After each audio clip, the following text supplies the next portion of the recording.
Je suis heureux de vous retrouver aujourd'hui pour un nouveau coup de cœur. Un nouveau coup de cœur qui va nous changer un petit peu parce que j'avais envie d'un peu de légèreté, un peu de poésie.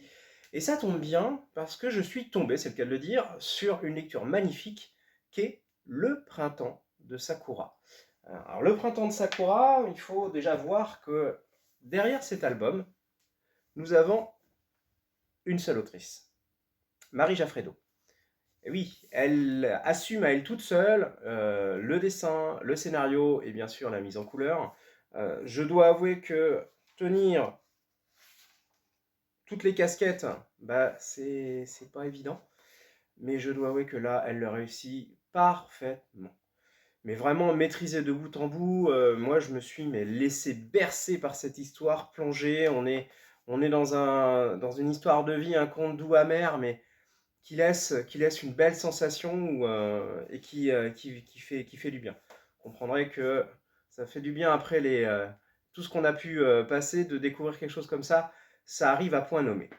Donc, le printemps de Sakura, qu'est-ce que c'est? Alors, le printemps de Sakura a une petite particularité, puisque vous vous doutez bien qu'on va parler du Japon, mais on va se centrer surtout sur des personnages. Essentiellement, notre héroïne, Sakura, qui a 8 ans et qui vit à Tokyo avec son papa. La particularité quand même de cette famille, c'est que certes, Sakura est japonaise, c'est pas le cas de son papa est français. Et oui, c'est une sans mêlée. C'est une condition qui n'est pas forcément évidente au Japon, hein. Même si c'est plus accepté maintenant, il y a toujours des complications avec, quand on a deux origines comme celle-ci, il y a des fois ça se passe pas forcément terrible. Mais bon, là n'est pas le sujet. Le sujet, ça va être cette histoire, c'est-à-dire que on a face à une famille monoparentale qui vit au Japon avec la pression du travail qu'il y a. Euh, le père fait beaucoup passer sa fille avant, ce qui va le mettre face à une impasse. Parce que même si on tolère beaucoup de choses pour lui, il y a un moment, eh ben, il y a des choses qu'il va falloir faire s'il veut garder son poste. Et justement, c'est ça le problème. On vient de le mettre sur une mission. Et pour ça, il est obligé de partir à l'étranger. Une mission qui l'oblige à laisser sa fille. Alors, quand on est expatrié, qu'on vit seul, loin de tout le monde, on n'a pas beaucoup de solutions de repli. Et là, en l'occurrence, qu'est-ce qu'il va faire? Eh bien, il va confier Sakura à sa grand-mère maternelle. Alors, dit comme ça nous paraît normal à nous, mais il faut bien se remettre dans le contexte. On a clairement affaire à une famille qui a perdu l'un des siens, un lien qui ne s'est pas forcément continué au fil du temps.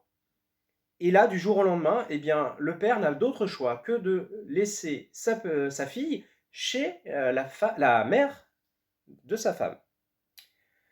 Donc la grand-mère qui au final connaît très peu sa petite fille, et la petite fille qui, elle, l'a sûrement vu étant bébé, mais alors, elle a complètement tout oublié.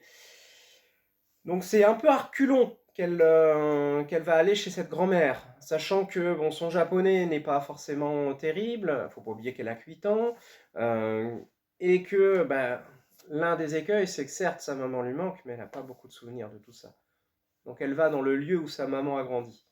Et c'est là que toute l'essence va prendre, parce que on arrive au printemps, donc forcément, la nature se réveille, etc. On est sur un petit village côtier, avec tout ce qu'il peut y avoir traditionnel. Alors les images d'Épinal, vous pouvez y aller un petit peu quand même, ça fait plaisir. Et justement, ça va être cette découverte de Sakura, cette découverte du Japon, loin du Japon industrialisé qu'elle connaît de Tokyo, enfin très urbain, cette découverte aussi de sa grand-mère, qui l'accueille à bras ouverts, pas de ressenti, rien, comme si voilà, elle s'était quittée il y a 2 semaines. Non, voilà, à bras ouverts, et elle va lui ouvrir sa maison, son cœur, ça c'est une évidence, mais aussi le passé, l'histoire de sa maman, l'histoire de sa culture, en tout cas de sa moitié de culture, qu'elle ne connaît pas ou peu. Et tout ça, ça va être une découverte, ça va être une balade, une façon pour Sakura, euh, de comprendre qui elle est, d'où elle vient, qui était sa maman, cette tristesse au final sur laquelle elle n'a jamais mis de mots, et qui petit à petit va lui permettre de s'exprimer, et au final de trouver peut-être une vraie racine. Donc c'est un formidable conte moderne Ça donne envie de se poser, ça donne envie de rêver aussi. Il y a une espèce de langueur, de lancinance dans ce récit qui est vraiment tout en poésie et que je conseille vraiment parce que vous le finissez, c'est avec le cœur étreint, tout simplement, et avec un vrai moment de bonheur passé. Donc un superbe moment de lecture, un bon moment de poésie, un bon moment de découverte aussi sur le Japon, hein, qu'on connaisse ou pas. C'est vraiment très agréable à découvrir.